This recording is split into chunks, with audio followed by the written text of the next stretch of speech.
Kwa ihinda iraya mũingĩ wa itũra rĩa Kenyatta Road gĩcigo-inĩ kĩa ũmbunge kĩa Juja kaunti-inĩ ya Kiambu makoretwo magĩtangĩka kumana na kwaga mĩtaro mĩkinyanĩru ya gũte maĩ ma gĩko, ũndũ ũrĩa ũkoretwo ũmaigĩte hatĩka-inĩ ya kũnyitwo nĩ mĩrimũ ĩrĩa yumanaga na gĩko. Kũringana na aikari aya arĩa nĩ makĩria ma 2,000 makoretwo magĩetha njĩra cia gũte gĩko, ndeto ĩrĩa maugĩte nĩ maritũhagĩra na njĩra nene, kuona ona thengia wa kũhũthĩra mbeca nyingĩ harĩ kũhatũra gĩko, mĩtaro ĩyo ĩcokaga kũhinga.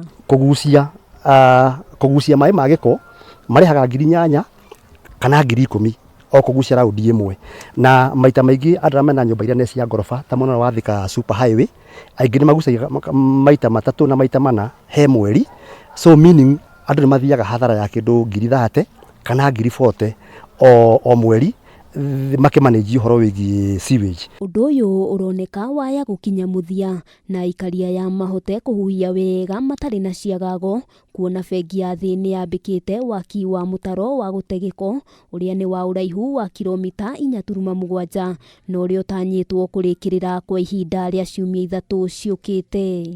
Na ĩhĩtũkĩire matũra ta Super Highway, ĩkahĩtũkĩra Juja Mosque, ĩkahĩtũkĩra Valley View, ĩkahĩtũkĩra gũkũ tũrĩ Riverside Estate, na ĩgacoka ĩgathiĩ kũndũ gwĩtwo Balcon.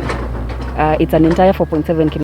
Bengi ya thĩ ĩheanĩte kĩmanjĩka gĩa ciringi mirioni 45 iria ikũhũthĩka harĩ waki ũyũ, na mũikari wa Kenyatta Road ekũbatara kũrĩha ciringi 2,500 nĩguo mĩciĩ yao ĩnyitithanio na mũtaro ũyũ na mahote kuonereria gĩko. Drain exhausters nĩ irĩhagia goro mũno, nginya kĩndũ ta between 10,000 na 7 nginya 10,000. Na andũ acio na matinina matiokaga makanina no nginya marutaga ta 3/4. Nĩ ndeto yamũkĩrĩtwo na njĩra njega nĩ aikari magĩtarĩria gĩkeno kĩao, amu rĩu matirĩraraga nja magĩkwamũra gĩko kĩrĩa gĩkoretwo gĩkĩhinga mahinda kwa mahinda, na matanya mao nĩ atĩ mũtaro ũyũ nĩ ũkũmatungatĩra na njĩra ĩrĩa yagĩrĩire. Handũ-inĩ ha Kameme TV, rĩtwa rĩakwa nĩ Wambui wa Njũgũna.